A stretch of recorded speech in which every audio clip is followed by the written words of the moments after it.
जय हिंद साथियों, मैं रोहित सिंह पवार सागर कोचिंग इंस्टीट्यूट के ऑफिशियल यूट्यूब चैनल पर आपका स्वागत करता हूं।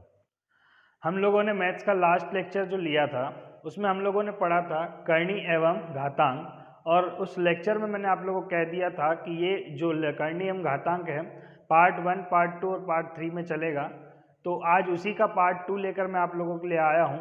और लास्ट लेक्चर में मैंने आप लोगों को कहा था कि अगले लेक्चर में जब हम लोग पढ़ेंगे तो कुछ ऐसे इंपॉर्टेंट केस पढ़ेंगे जो अप्रोक्स हर एग्ज़ाम में आप लोगों को पूछे जाते हैं। उनमें कोई ज़्यादा आपको कॉन्सेप्ट लगाना नहीं पड़ता है, सिंपल सा आंसर आ जाते हैं।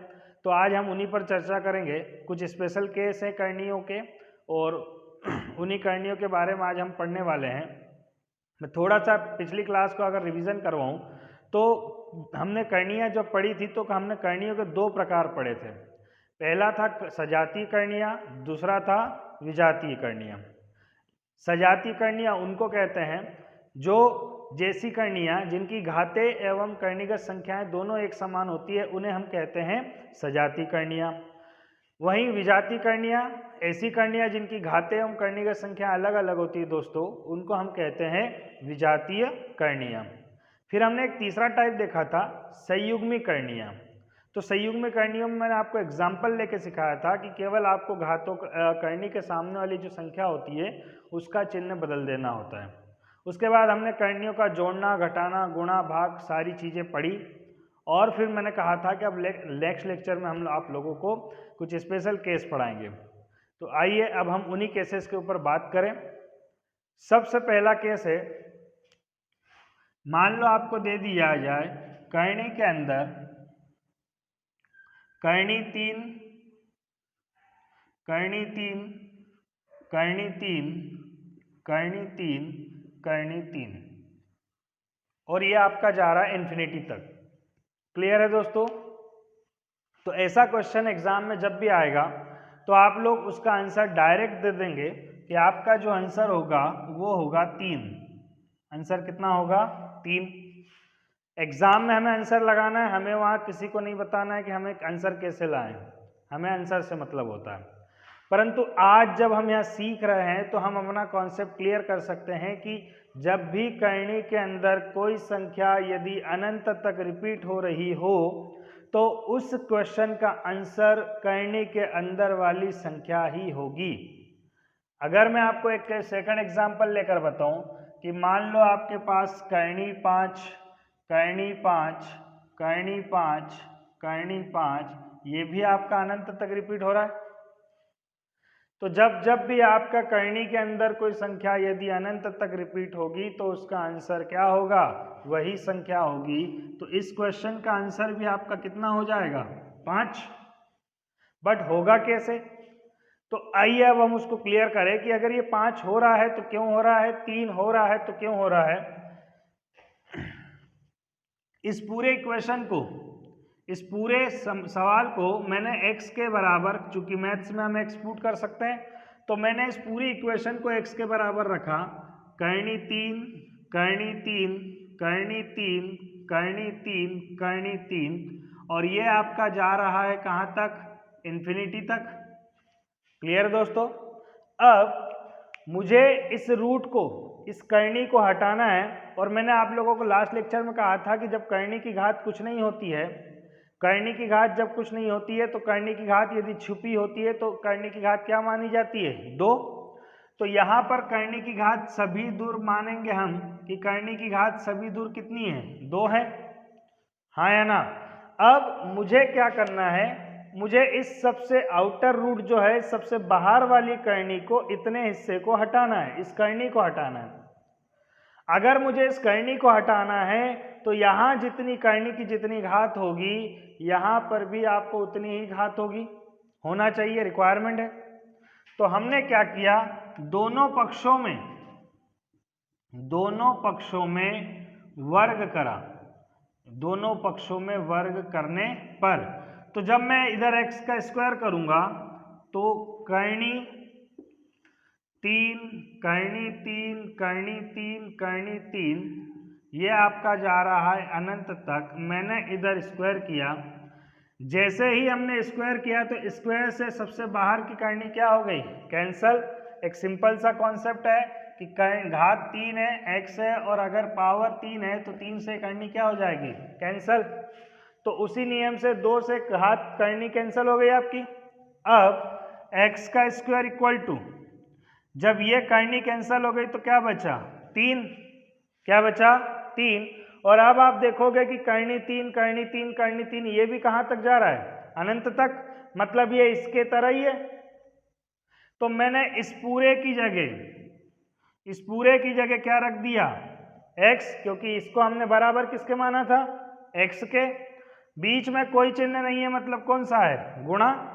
इधर x कितने हैं, 2, इधर एक x है, तो 2 से ये कैंसल हो गया, तो x बराबर आपका क्या बचा, 3। इस प्रकार से आपका इस क्वेश्चन का आंसर कितना आएगा दोस्तों, 3। क्लियर है। तो सेम प्रोसेस से जब आप इसे हल करने जाओगे तब आपको कितना मिल जाएगा, 5। क्या करा हमने, करनी 3 को हल करने के लिए हमने दोनों पक्षों में क्या किया, वर्ग।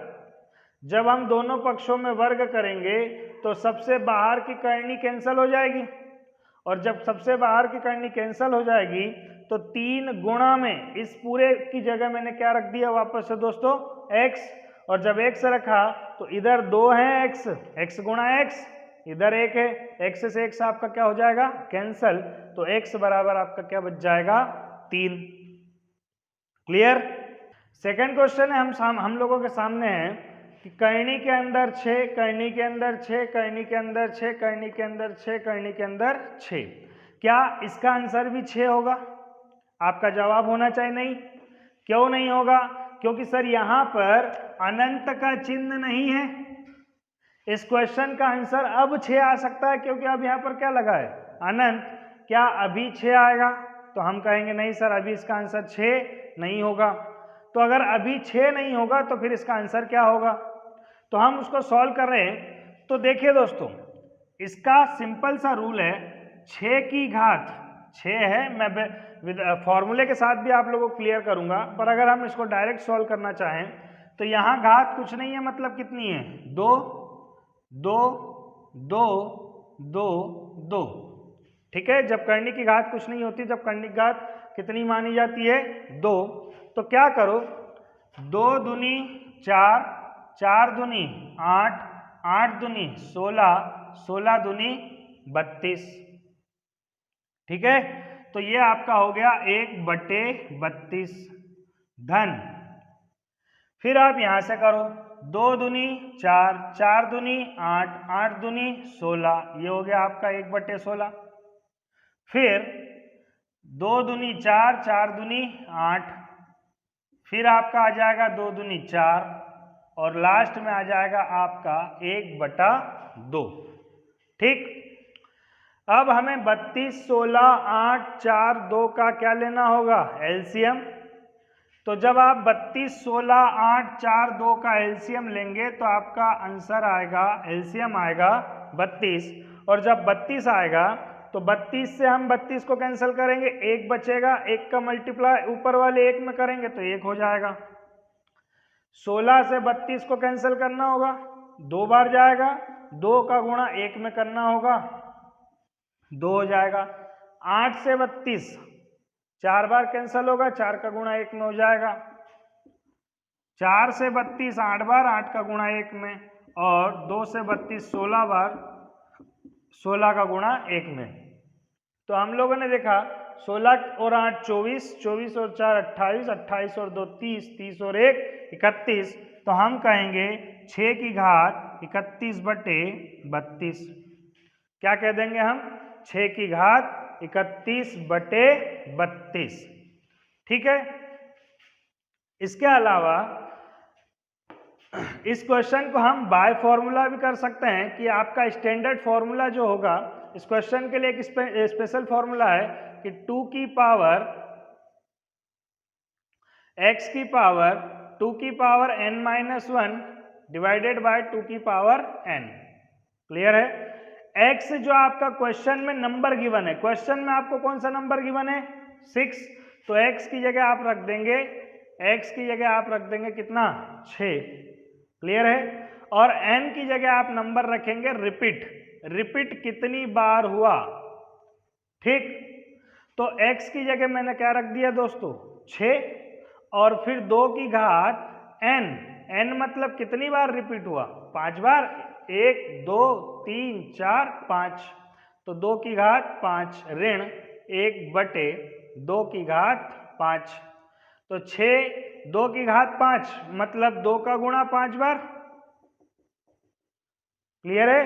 तो 2 दूनी 4, 4 दूनी 8, 8 दूनी 16, दूनी 32, तो यह आ जाएगा 32 ऋण 1 बटे फिर 32, तो आंसर हो गया 6 की घात 31 बटे 32।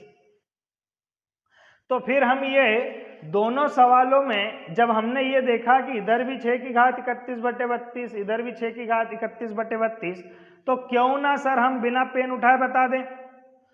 तो मैं अगर आप लोगों को एक सेकंड क्वेश्चन दूं कि करनी के अंदर 9 फिर 9 फिर 9 फिर 9, क्लियर है दोस्तों। अब आप अगर इसको सॉल्व करना चाहोगे तो हम क्या कहेंगे, 9 की घात, यहां पर करनी की घात कुछ नहीं है, मतलब कितनी है 2, 2 दूनी 4, 4 दूनी 8, 8 दूनी 16 बटे में क्या आया 16, और ऊपर एक कम आया था 32 में से एक गया, 32 में से एक गया, तो हम यहां पर भी क्या लिख देंगे 15, तो आपका डायरेक्ट आंसर हो जाएगा 9 की घात 15 बटे 16। क्लियर हुआ? नेक्स्ट क्वेश्चन पे हम बात करें थर्ड केस, हम इसको केस थर्ड कह सकते हैं। पहले केस में आपने देखा कि कोई भी संख्या अनंत तक रिपीट हो रही है, और जब कोई संख्या अनंत तक रिपीट होती है तो हम कहते हैं इसका आंसर वही संख्या आएगी। सेकेंड केस में आपने देखा कि कोई नंबर अनंत तक रिपीट नहीं हो रहा था, एक फिक्स था कि या तो 4 बार या 5 बार या 6 बार रिपीट हो रहा है। तीसरा केस अगर हम देखें तो आपका तीसरा केस होगा cube root 729, cube root 729, cube root 729, cube root 729, ये आपका जा रहा है अनंत तक। क्लियर है दोस्तों? अब अगर हमें इस क्वेश्चन को सॉल्व करना है तो इस क्वेश्चन को सॉल्व करने के लिए हमने पहले क्वेश्चन में जो प्रक्रिया अपनाई थी कि इसको हमने पूरे इक्वेशन के बराबर रखा, x के बराबर रखा, तो मैंने इस पूरे क्वेश्चन को x के इक्वल में रखा, cube root 729, cube root 729, cube root 729, और ये आपका कहाँ तक जा रहा है इन्फिनिटी तक। सबसे पहले वाले केस में मैंने कहा था कि जितनी पावर होगी क्यूब की, जितनी रूट की जितनी पावर होगी, घात की जितनी करनी की जितनी घात होगी उतनी हमें x की घात करना पड़ेगी। तो हमने क्या किया, दोनों पक्षों में घन करने पर, दोनों पक्षों में घन करने पर x का क्यूब इक्वल टू, जब मैं इधर भी क्यूब करूंगा तो अब ये क्यूब रूट बाहर आ जाएगा, क्यूब रूट 729, क्यूब रूट 729, ये जा रहा अनंत तक। जब मैंने इसे बाहर करा तो क्यूब से ये करनी क्या हो गई कैंसल, तो x का क्यूब इक्वल टू 729, ठीक है, इनटू इसकी जगह मैंने वापस से क्या रख दिया x। अब जब x रखा तो इधर x कितने हैं 3, LHS में x कितने हैं 3, और RHS में 1, तो 3 में से 1 कट जाएगा, तो x का स्क्वायर इक्वल टू बचा 729। अब जब x का स्क्वायर बराबर 729, तो 729 किसका वर्ग होता है दोस्तों 27 का, तो हमने इसको लिख दिया 27 का वर्ग, तो वर्ग से वर्ग आपका क्या हो गया कैंसल, तो आपका आंसर आ गया कितना x बराबर 27। तो हमने ये यहां से देखा कि जब घात 3 है, घात कितनी है 3, तो घात जब 3 है आपकी तो एक घात फाइनली देखो कम हो गई, x घात 3 था यहाँ पे x स्क्वायर बन गया। क्लियर है दोस्तों? तो यहां से एक आपका एक केस और हम एग्जांपल के रूप में देखते हैं, फिर मैं इसको आपको डायरेक्ट बताऊंगा कि सपोज दैट आपको अगर क्वेश्चन आ जाए कि cube root 4096 cube root 4096 cube root 4096 infinity तक जा रहा है। तो हमने देखा था कि जब घात 3 है तो आखिरी में वो वर्ग के रूप में आ गया, घात 1 कम हो गई। तो जब घात 1 कम हो गई तो मैं ये कहूँगा कि x का स्क्वायर इक्वल टू 4096 बचेगा। जब आप पूरी प्रक्रिया से जाओगे तो x स्क्वायर बराबर 4096 बचेगा। अब इधर अगर वर्ग है तो मुझे इधर भी वर्ग होना, या फिर मैं इधर से वर्ग हटा के इधर क्या लगा दूंगा, करनी लगा दूंगा। तो 4096, और आप जब इसका वर्गमूल ज्ञात करोगे, वर्गमूल जो होगा वो वर्ग वर्गमूल घन घनमूल की क्लास में मिलेगा आपको पढ़ने को। जब हम इसका वर्गमूल निकालेंगे तो आपका आंसर हो जाएगा 64। आंसर क्या हो जाएगा 64। तो हम लोगों ने यहाँ से दो केस, एक केस पढ़ा, हम उसको अब थोड़ा सा डायरेक्ट करने की कोशिश करते हैं कि जब घात 3 है या कुछ भी घात है, जब इस प्रकार से केस था क्यूब रूट ए क्यूब रूट ए क्यूब रूट ए, और ये जब इन्फिनिटी तक जा रहा है तो फाइनली जो घात 3 थी वो घात 2 बनी। तो वैसे ही जब घात 3 है तो उसका आंसर हम इस प्रकार से दे सकते हैं, नहीं दे सकते? तो वही चीज यहां पर मैं आपको कहूंगा कि मान लीजिए आपके सामने अंडर रूट 64 आ जाए और आपसे पूछा जाए कि इसका आंसर कितना होगा। इसका आंसर जो होगा वो अंडर रूट 64 होगा। तो आपका आंसर कितना हो जाएगा 8, क्योंकि जो घात 3 थी वो घात बदल गई, एक कम हो जाएगी, और जब घात 1 कम हो जाएगी तो आपका आंसर कितना आ जाएगा 8। तो ये कॉन्सेप्ट अपने को याद रखना है दोस्तों कि जितनी घात होगी गुणा में है, अगर गुणा में है तो घात 1 क्या हो जाएगी, कम हो जाएगी, हाँ या ना? तो घात 3 थी तो घात 2 हो गई। इसी प्रकार से अगर करनी घात 4 ए करनी घात 4 करनी ए घात 4 करनी ए आ जाए तो आप इसका आंसर दोगे करनी 3a। कितना दोगे आंसर? करनी 3a। क्लियर दोस्तों?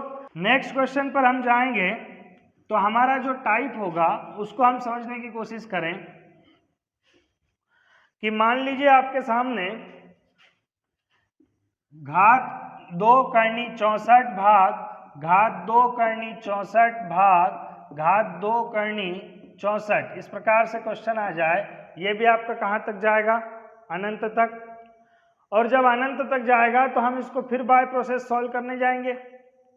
जब इसको हम बाय प्रोसेस सॉल्व करेंगे तो x इक्वल में हम इसको रखेंगे करनी 64 भाग करनी 64 भाग करनी 64, और ये आपका कहाँ तक जा रहा? अनंत तक। फिर वही बात, यहाँ करनी की घात कितनी है? 2। तो जब करनी की घात 2 है तो हम इधर भी स्क्वायर करें, स्क्वायर करा तो ये करनी से बाहर जब स्क्वायर करेंगे तो ये कैंसिल हो जाएगा। यहाँ बचेगा आपका 64 भाग, ये पूरा रिपीट हो रहा है। जब पूरा वापस से रिपीट हो रहा है तो मैं इसकी जगह क्या पुट कर सकता हूँ दोस्तों? x, क्योंकि हमने इस पूरे के बराबर में क्या माना था? x माना था। तो x माना जब, तो x स्क्वायर इक्वल टू 64 बटे में क्या आ गया आपका? x आ गया। अब ये जो बटे का x है ये तिर्यक गुणा होगा, क्रॉस मल्टीप्लाई होगा, और जब क्रॉस मल्टीप्लाई होगा तो x square into x equal to 64, तो एक्स स्क्वायर इंटू x1, तो ये x का घन हो जाएगा, क्यूब हो जाएगा, बराबर 64। तो आप कहोगे x का क्यूब 4 का क्यूब होगा, क्योंकि 64 किसका घन होता है दोस्तों? 4 का। तो घन से घन आपका क्या हो जाएगा? कैंसल। तो आपका x बराबर आंसर कितना आ जाएगा? 4। x बराबर आंसर कितना आ जाएगा? 4। आगे बढ़ते हैं दोस्तों। अभी तक हमने तीन टाइप के केस देखे। पहला केस आपने देखा था करनी के अंदर 12 करनी के अंदर 12 करनी के अंदर इन्फिनिटी तक जाए तो हम कहेंगे सर इसका आंसर 12 होगा। क्यों होगा मैं आपको डिटेल में समझा चुका हूँ। ये आपका फर्स्ट केस था। सेकंड केस क्या था? क्यूब रूट मान लो सेकंड केस आपका था कि 12 करनी 12 करनी 12, क्या इसका आंसर 12 आएगा? आप कहेंगे नहीं सर, क्यों? क्योंकि ये अनंत तक नहीं जा रहा, और अगर अनंत तक नहीं जा रहा तो फिर हमने इसको भी डायरेक्ट सॉल्व करने की कोशिश करी थी कि 12 की घात, यहाँ घात कितनी है 2, यहाँ घात कितनी है 2, यहाँ घात कितनी है 2, तो 2 दूनी 4, 4 दूनी 8, तो ये आ गया 8, और 8 में से एक घटा के ऊपर हम लिख सकते हैं डायरेक्ट, तो आपका आंसर कितना हो जाएगा 7/8। अब क्यों घटाया, ये आपको क्वेश्चन को, अगर आपको इसको फिर से समझना है, जो बच्चे अभी जुड़े हैं, तो आप लोग क्वेश्चन को रिपीट करके पुनः देख सकते हैं, आपको समझ में आ जाएगा कि हमने 8 में से एक डायरेक्ट क्यों घटा दिया। फिर थर्ड केस हमने जब पढ़ा तो थर्ड केस में हमने देखा कि पावर क्यूब ए, पावर क्यूब ए, पावर क्यूब ए, क्लियर है दोस्तों? तो हमने इसका निष्कर्ष क्या निकाला कि जब मल्टीप्लिकेशन में हो, किसमें हो, मल्टीप्लिकेशन में हो, तो आप उसको एक कम करके हल कर सकते हो। मतलब यदि घात 3 है तो हमने घात कितनी कर दी 2। चौथा केस हमने देखा दोस्तों कि घात 3 करनी ए भाग, घात 3 करनी ए भाग घात 3 करनी ए, और जब ये आपका अनंत तक जा रहा था तो जैसे गुणा में एक घात कम हो गई, तो हमने भाग का निष्कर्ष क्या निकाला कि भाग में एक घात हमें आगे बढ़ाना पड़ेगी, जो 3 है वो आपकी क्या हो जाएगी 4। तो हम इसको इस प्रकार से सॉल्व करेंगे। अभी तक हमने ये टोटल 4 केस पढ़े हैं। जब कोई संख्या अनंत तक रिपीट हो तो आप बिना पेन उठाए आंसर दे दीजिए, कितना 12। जब कोई संख्या अनंत तक रिपीट नहीं हो तो फिर उसको कैसे सॉल्व करना हमने डायरेक्ट भी बताया है, फॉर्मूले से भी बताया है, पूरा क्वेश्चन सॉल्व करके भी बताया है। फिर तीसरा, गुणा में है, पावर अगर 2 से ज़्यादा है, 3 है, 4 है, कुछ भी है, अगर गुणा का केस है तो घात 1 कम हो जाएगी। और चौथा कि यदि भाग का केस है तो घात 1 इंक्रीज कर देंगे हम, तो इस प्रकार से आपका आ जाएगा। हमने अभी तक ये टोटल 4 क्वेश्चन करे हैं।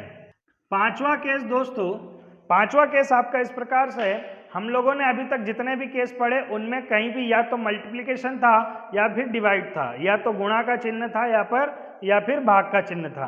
अब हम जो क्वेश्चन करने जा रहे हैं उसमें पहली बार आपको अभी तक प्लस और माइनस के चिन्ह देखने को मिलेंगे।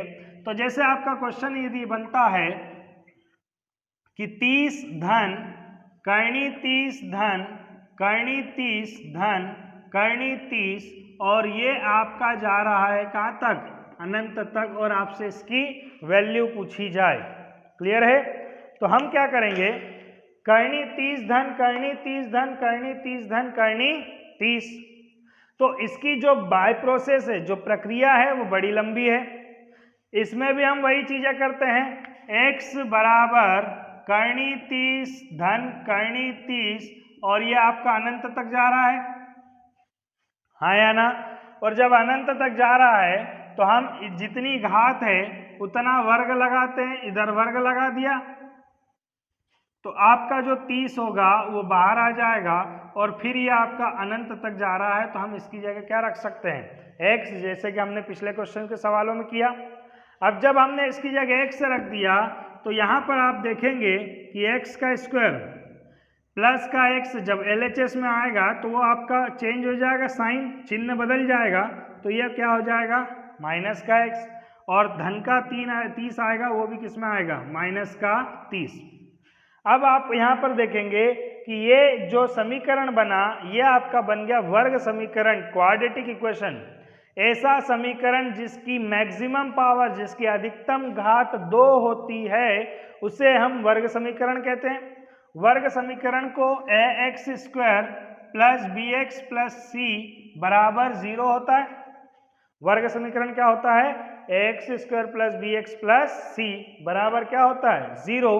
और वर्ग समीकरण को हल करने के लिए फॉर्मूला होता है minus b plus minus b square minus 4ac divided by 2a। इसे हम श्रीधराचार्य का फॉर्मूला भी कह सकते हैं। अब इस फॉर्मूले से जब आप इसे सॉल्व करने जाओगे तो आंसर तो आएगा, थोड़ा सा लेंदी हो जाएगा। तो ये जो है इसकी बेसिक प्रक्रिया है। कि अब आप यहाँ से x की वैल्यू उठाओगे, a की वो यहाँ पर रखोगे, b की वैल्यू उठाओगे यहाँ रखोगे, c की वैल्यू उठाओगे तो आंसर आएगा, डेफिनेटली आएगा। और यही इसकी बेसिक प्रक्रिया है। क्लियर है? परंतु हम इसे थोड़ा सा जल्दी करें। जैसा कि आप सभी ने देखा होगा कि नॉर्मली यही सब बताया जाता है कि ऐसी कोई दो संख्याएं ढूंढिए, ऐसी कोई दो संख्याएं ढूंढिए जिनका गुणा करने पर 30 आ जाए। गुणा करने पर कितना आ जाए? 30। और अंतर करने पर कितना आ जाए? 1। गुणा करने पर दोस्तों कितना आ जाए? 30। अंतर करने पर कितना आ जाए? 1। तो हमने देखा कि हमें ऐसी दो संख्याएं मिल गई 5 और 6। कौन सी मिल गई? 5 और 6। 5 गुणा 6 करने पर कितना आता है दोस्तों? 30। और जब ऐसी संख्याएं हमें मिल जाए, ऐसा पेयर हमें मिल जाए, तो हम कहेंगे कि यदि पूरा क्वेश्चन प्लस का है, पूरा क्वेश्चन किसका है बच्चों? प्लस का है, पॉजिटिव है, धनात्मक है, तो हम कहेंगे कि यदि पूरा क्वेश्चन प्लस का है तो आंसर जो होगी वह बड़ी संख्या होगी। आंसर बड़ी संख्या। तो आपका ये सवाल प्लस का है तो इस क्वेश्चन का आंसर आपका कितना होगा? 6 होगा दोस्तों। तो इस क्वेश्चन का अगर यही क्वेश्चन आपका समझ लो कि माइनस का होता कि √30 माइनस √30 माइनस √30 इन्फिनिटी तक जाता, फिर मैं यही चीज देखूंगा क्या ऐसी कोई दो संख्याएं हैं जिनका गुणा करने पर 30 आ जाए और अंतर करने पर कितना आ जाए? 1। आप कहोगे सर 5 और 6, बिल्कुल करेक्ट, 5 और 6 दो संख्याएं हैं, 5 और 6। परंतु जब सवाल माइनस का हो, सवाल कैसा हो? माइनस का, तो आपका जो आंसर होगा वो छोटी संख्या होगी। कौन सी संख्या होगी? छोटी। तो माइनस का जब होता है तब आंसर कौन सी संख्या होगी? छोटी संख्या। तो इस क्वेश्चन का आंसर आपका आ जाएगा कितना बच्चों? 5। कितना आ जाएगा? 5। और इस क्वेश्चन का आंसर आपका कितना आ जाएगा दोस्तों? 6। कितना आ जाएगा? 6। तो ये आपकी बेसिक प्रक्रिया से हमने इसके पिछले अभी देखा था कि जब बेसिक प्रक्रिया से करोगे तब भी यहीं पर पहुंचोगे आप और आंसर इतना आ जाएगा। हाँ या ना? तो आप लोगों के लिए जैसे एक नेक्स्ट क्वेश्चन हम इसी प्रकार का करें कि मान लो करनी के अंदर आपको मैंने दे दिया करनी 272 धन करनी 272 धन करनी 272, ये जा रहा है आपका कहाँ तक दोस्तों? अनंत तक। क्या ऐसी कोई दो संख्याएं आप देख सकते हैं जिनका गुणा करने पर 272 आ जाए? तो अब हम इसको सोचेंगे कि यार 16 गुणा 16, 16 का वर्ग कितना होता है? 256। कितना होता है? 256। तो यदि 16 में और एक बार 16 जोड़ दिया जाए, मतलब 16 गुणा अगर हम 17 कर दिया जाए, तो 16 गुणा 17 करने पर हमें 272 मिल जाता है। तो हम कहेंगे सर दो संख्याएं हैं, एक है 16, एक है 17। क्लियर दोस्तों? तो जब एक संख्या 16 और एक संख्या 17 है, सवाल कैसा है? पॉजिटिव है, प्लस का है, तो इस क्वेश्चन का आंसर हमारा हो जाएगा 17। आंसर कितना हो जाएगा? 17 हो जाएगा। अब इन दोनों केसों को, एक प्लस वाला और एक माइनस वाला, मैं वापस से उन क्वेश्चंस को आपको बताऊं कि इसके अलावा भी एक प्रोसेस है जिनके द्वारा आप इन क्वेश्चंस को सॉल्व कर सकते हैं। फॉर एग्जाम्पल आपको मैं क्वेश्चन दोबारा लिखूं, हमने जो क्वेश्चन किया था वो यही था, करनी 30 धन करनी 30 धन करनी 30, यह आपका अनंत तक जा रहा। इस क्वेश्चन को हम दो प्रकार से सॉल्व कर सकते हैं। पहली मेथड हम लोगों ने देखी कि आप ऐसी कोई दो संख्याएं देख लें जिनका गुणा करने पे 30 और अंतर करने पे 1 आ जाए, तो ये हमें मिल गई ऐसी संख्याएं। तो आप अगर क्वेश्चन प्लस का है तो आप कहेंगे कि आंसर आपका बड़ी संख्या, मतलब इस क्वेश्चन का आंसर कितना हो जाएगा? 6। दूसरी मेथड इस क्वेश्चन के लिए क्या है? एक फॉर्मूला है 1 + 4a/2। क्लियर? तो अगर 1 +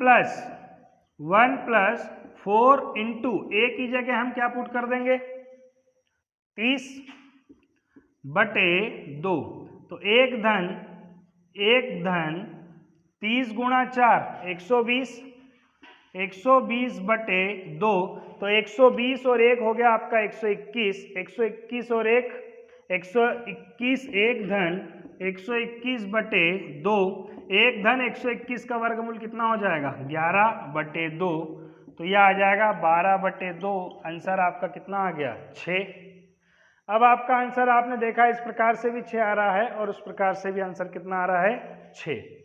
क्लियर? तो आप इसको दो प्रकार से सॉल्व कर सकते हो। ये आप फॉर्मूला चाहें तो नोट कर सकते हैं 1 + 4a/2। क्लियर है? सेम केस में अगर माइनस का क्वेश्चन होता, सपोज दैट यही क्वेश्चन अगर माइनस का होता तो हम कहते minus minus minus minus minus. Clear है? तो अगर माइनस माइनस माइनस होगा तो माइनस का 1 + 4a/2। अब आप यहाँ पर जब 30 रखोगे तो 30 गुणा 4 120 हो जाएगा, 120 और 1 121, तो -1 + √121/2, तो -1 + 121 का वर्गमूल होगा 11 बटे 2। 11 में से 1 घटाना पड़ेगा, बड़ी संख्या के सामने प्लस है तो 11 में से 1 घटाया तो यह आपका आ गया 10, 10 बटे 2, तो आंसर कितना आ जाएगा 5। तो हमने इसको डायरेक्ट भी कहा था कि यदि क्वेश्चन माइनस का है तो छोटी संख्या आंसर होगी, तो उस हिसाब से आंसर 5। इस मेथड से भी आपका आंसर कितना आ जाएगा 5। तो हम लोगों ने दो फॉर्मूले पढ़े, आप इन दोनों फॉर्मूलों को नोट कर सकते हो। माइनस वाले केस में आपका फॉर्मूला हो जाएगा -1 + 1 + 4a/2, और अगर प्लस का केस होगा तो ये वाला माइनस आपका नहीं आएगा, 1 + 1 + 4a/2। क्लियर है? आगे बढ़े हम, तो मान लीजिए आपके सामने कोई एक ऐसी संख्या आ जाती है जो ब्रेक नहीं हो पाए। सपोज दैट आपके पास आ गया 24 + 24 + 24, ये जा रहा है आपका कहाँ तक, इन्फिनिटी तक। अब क्या ऐसी कोई दो संख्याएं हैं जिनका मल्टीप्लिकेशन करने पर 24 आ जाए? तो हम कहेंगे नहीं सर, ऐसी कोई दो संख्या नहीं है।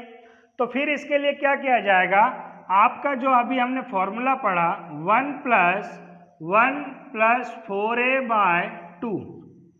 क्लियर है? तो 1 + 1 + 4 गुणा a की जगह आप कितना रखेंगे 24 बटे 2, तो 1 धन 24 गुणा 4 आपका हो जाएगा 96 बटे 2। अब 96 और 1 आपका कितना हो गया 97, 96 और 1 आपका हो गया 97, तो ये हो गया 97 बटे 2। क्लियर है? अब इसका आंसर ये भी हो सकता है, ये भी आपका आंसर करेक्ट है। कई बार एग्जाम में इस फॉर्मेट में भी आंसर आएगा, तो यह भी आपका सही है। अगर आपको इसको आगे सॉल्व करना है तो आप देखेंगे कि √97 जो है वो √81 और √100 के बीच में है। तो √81 का स्क्वायर कितना आता है, स्क्वायर रूट कितना आएगा 9, और √100 का स्क्वायर रूट कितना आएगा 10। मतलब जो √97 है वो इन दोनों के बीच में होगा। क्लियर है? तो यदि आप 9 लेते हैं, तो यदि आप आंसर 9 लेते हैं तो 9 और 1 धन 9 बटे 2, 10 बटे 2 मतलब 5, और यदि आप आंसर 10 लेते हैं तो 1 धन 10 बटे 2 मतलब 11 बटे 2 मतलब 5.5। तो हम ये कह सकते हैं कि इस क्वेश्चन का जो आंसर होगा वो 5 से बड़ा और 5.5 से छोटा होगा, अर्थात इन दोनों के बीच में होगा। तो यही आपका क्या हो जाएगा आंसर। क्लियर है? नेक्स्ट केस पर अगर हम बढ़ें, तो अभी तक हमने टोटल 6 केस पढ़े। सबसे पहले वाले केस में हमने देखा कोई चिन्ह नहीं होता तो वहां पर आंसर वही संख्या आती है। फिर हमने देखा अगर कोई संख्या जिसमें घात 3 हो जाए और अगर कोई चिन्ह नहीं है तो उसकी एक घात कम हो जाएगी। फिर हमने देखा कि अगर भाग का चिन्ह है तो एक घात बढ़ जाएगी। फिर अगर कोई संख्या अनंत तक रिपीट नहीं हो रही है तो उसके लिए भी हमने कहा कि गुणा कर दीजिए घातों का और उससे एक कम करके ऊपर आप लिख सकते हैं। फिर अभी आप लोगों ने प्लस और माइनस वाले केस देखे, तो इस प्रकार से आपके करणियों के जो केस हैं वो कंप्लीट होते हैं। क्लियर है? अभी तक हम लोगों ने जितना भी पढ़ा उसके आधार पर हमें लास्ट में 3-4 क्वेश्चन सॉल्व करके देखना चाहिए। तो पहला क्वेश्चन अगर हम उठाएं कि मान लीजिए करनी 9, करनी 9, करनी 9, करनी 9 और ये आपका जा रहा है कहाँ तक? अनंत तक। इस पूरे के बराबर में है 729 की घात y ऋण 2। क्लियर है दोस्तों? और आपसे पूछा जाए कि बताइए y की वैल्यू क्या होगी, y की वैल्यू क्या होगी, तो हम इसे क्या से सॉल्व करेंगे कि अगर आपसे y की वैल्यू पूछी जाएगी तो अभी आप सपोज दैट इस क्वेश्चन को इसको भूल जाइए। क्लियर है? तो आप इसका आंसर कितना देंगे? LHS का आप आंसर कितना देंगे? 9, क्योंकि करनी के अंदर यदि कोई संख्या अनंत तक रिपीट हो रही है तो उसका आंसर वही संख्या आएगी। तो अगर इसका आंसर 9 है, 9 बराबर यहाँ पे आपका 729 की घात y ऋण 2। अब ये 9 की घात कुछ नहीं है, मतलब क्या है? 1। तो 9 की घात 1 बराबर 729। हमें पता है कि 729 जो है वो 9 का क्यूब होता है, 9 का घन कितना होता है? 729। तो मैंने लिख दिया 9 का घन और पूरे की घात पहले से कितनी है? y ऋण 2। अब इस 3 का गुणा किस में हो जाएगा? y ऋण 2 में, क्योंकि रूल होता है a की पावर m फिर ब्रैकेट पावर n हो तो घातों का आपस में मल्टीप्लाई हो जाता है m गुणा n। ये एक कंडीशन होती है। तो इसी कंडीशन के अकॉर्डिंग इनका आपस में क्या हो जाएगा? गुणा। तो 9 की घात 1 बराबर 9 की घात 3 का गुणा y में 3y, 3 का गुणा 2 में ऋण का 6। अब यदि दोनों आपस में बराबर हैं, इसका मतलब यह हुआ कि 9 से 9 क्या हो जाएगा? कैंसल। 1 बराबर 3y ऋण 6। क्लियर? अब ऋण का 6 जो है वो LHS में आएगा तो 1 धन हो जाएगा 6 बराबर 3y, तो 7 बराबर 3y। तो आप कहोगे 7/3 किसकी वैल्यू हो जाएगी दोस्तों? y की। क्या किया? करनी के अंदर 9 आपका कहाँ तक रिपीट हो रहा है? अनंत तक। अनंत तक रिपीट हो रहा है तो हमने उसकी जगह पर लिख दिया 9 और इसको हमने सॉल्व किया तो आपकी कंडीशन इस प्रकार से बनती चली जाएगी। फाइनली आपका आंसर कितना आ जाएगा? 7/3। सेकंड क्वेश्चन यदि हम एग्जाम्पल के रूप में देखें तो घात 3 करनी 4, घात 3 करनी 4, घात 3 करनी 4, घात 3 करनी 4 बराबर आपको दे दिया 16 की घात 2a और आपसे पूछी a की वैल्यू कितनी होगी बताइए। तो हम क्या करेंगे? 4 की घात 3 तिया 9, 9 तिया 27 तिया 81, 1/81 लिख दिया। धन फिर 3 तिया 9, 9 तिया 27, फिर 3 तिया 9 और लास्ट में 1/3 बराबर 16 की घात 2a हो जाएगा आपका। जब 16 की घात 2a हो गया, अब हमें इसको सॉल्व करने के लिए इनका क्या लेना होगा? एलसीएम। तो 4 की घात 81, 27, 9 और 3 का जब आप एलसीएम लेंगे तो एलसीएम कितना आएगा? 81। अब 81 से 81 वन टाइम, 81 से 81 एक बार कटेगा, 1 का गुणा 1 में होगा 1। 27 से जब आप 81 को भाग दोगे, 27 से 81 को 9 से 3, 9 से 9 बार, 3 से 9 कितनी बार? 3 बार, मतलब 27 से 81 3 बार कटेगा, 3 का गुणा 1 में हो जाएगा 3। 9 के पहाड़े में 81 9 बार में आता है, 9 का गुणा 1 में होगा 9 और 9 का पहाड़ा 9, हाँ 9, 3 से 81 27 बार, 27 का गुणा 27 1 में 16 की घात 2a। इस 16 की घात 2a को हमने लिख दिया, 16 को हमने लिखा 4 की घात 2 और पूरे की घात कितनी है? 2a। तो 4 की घात 1 और 3 4, 4 और 9 13, 13 और 27 40/81 बराबर 2 गुणा 2 तो 4 की घात 4 4 की घात 4 4 से 4 आपका क्या हो जाएगा कैंसल, तो 40/81 बराबर 4a, 4 इधर बटे में आ जाएगा तो 40/81 गुणा 4 बराबर a, 4 से 40 कट गया कितनी बार 10 बार, तो आपका आंसर हो गया 10/81 बराबर a। तो a की वैल्यू आपकी कितनी आ गई 10/81। एग्जाम्पल के रूप में करनी 72 धन करनी 72 धन करनी 72 और ये आपका फिर इन्फिनिटी तक जा रहा है पूरे के बटे में करनी 12 ऋण करनी 12 ऋण करनी 12। क्लियर है। तो इस प्रकार आप देखेंगे कि 72 धन 72 धन 72 अनंत तक जा रहा। तो हमने क्या सीखा था कि ऐसी कोई दो संख्याएं बताइए जिनका गुणा करने पे 72 और अंतर करने पे कितना आ जाए 1। तो हमें ऐसी दो संख्याएं मिली 9 गुणा 8, 9 गुणा 8 करने पे कितना होता है 72 और 9 में से 8 घटाने पे कितना आता है 1। तो हमें ऐसी दो संख्याएं मिल गई और मैंने आप लोगों को क्लास की शुरुआत में कहा था कि जब सवाल प्लस का होगा तब आंसर बड़ी संख्या होगी। इसका मतलब ये हुआ कि ऊपर जो आपका आंसर आएगा वो कितना आएगा 9 बटे में 12 ऋण 12 ऋण 12, ये भी आपका अनंत तक है। और जब अनंत तक है तो फिर वही बात, ऐसी कोई दो संख्याएं ढूंढो जिनका गुणा करने पे 12 और अंतर करने पर 1 आ जाए। तो हमें ऐसी कोई दो संख्याएं मिल गई 4 गुणा 3 करने पे 12, 4 में से 3 घटाने पर क्या आ गया 1। क्लियर। तो यहां सवाल में चिन्ह कौन सा है माइनस का, और जब सवाल में चिन्ह माइनस का होगा तो हमने कहा था कि आंसर कौन सी संख्या होगी छोटी संख्या। तो 4 और 3 में दोस्तों छोटी संख्या कौन है 3, तो यहां पर आपका आंसर आ जाएगा 3। और फाइनली जब आप इसको सॉल्व करोगे तो फाइनल आपका आंसर आ जाएगा कितना 3।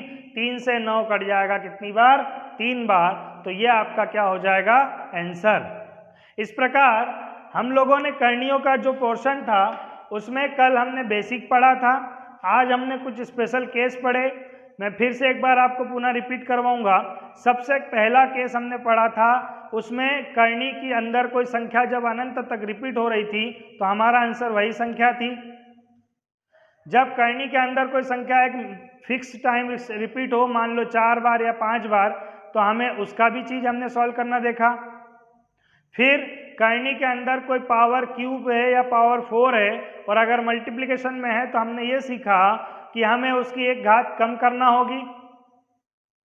फिर हमने केस देखा कि यदि करनी के अंदर भाग का चिन्ह है तो अगर जब जब भी भाग का चिन्ह आएगा तो जो करनी की घात है वो बढ़ जाएगी 1। यदि करनी की घात 3 है और सवाल में भाग का चिन्ह बार बार रिपीट हो रहा है तो घात 3 बढ़ के हो जाएगी घात 4। क्लियर है। उसके बाद हमारे पास एक केस आया प्लस का, और प्लस और माइनस के जब केस आ जाएं तो प्लस और माइनस के केसों में हमें ऐसी कोई संख्याएं ढूंढना होती है जिनका गुणा करने पर क्वेश्चन में दी गई संख्या आ जाए। तो अगर आ जाएगी तो सवाल में यदि प्लस का चिन्ह होगा तो आंसर बड़ी संख्या, यदि सवाल में माइनस का चिन्ह होगा तो आंसर आपकी कौन सी संख्या हो जाएगी छोटी।